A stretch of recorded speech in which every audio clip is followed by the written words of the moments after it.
ગઈ તારીખ 16/7/2024 રાત્રિના 11:30 વાગ્યાના આસપાસનો બનાવ છે.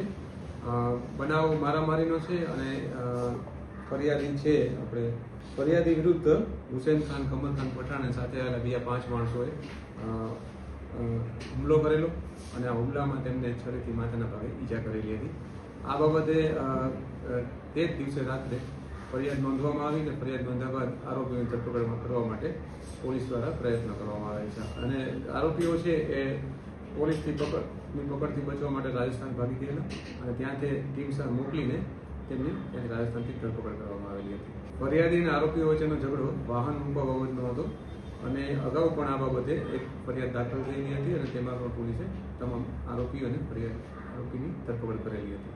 બંને વેપારી છે. ફરિયાદી પક્ષ છે એ ભંગારનો ધંધો કરે છે, જ્યારે આરોપીઓ છે, હાલના આરોપીઓ તેઓ નારોલમાં શેડ છે તેમાં વેપારી પ્રવૃત્તિ કરે છે. ઝઘડાનું કારણ પાર્કિંગ અને ત્યારબાદ થયેલી બોલાચાલી અને ઉશ્કેરાટ એ ઝઘડાનું મુખ્ય કારણ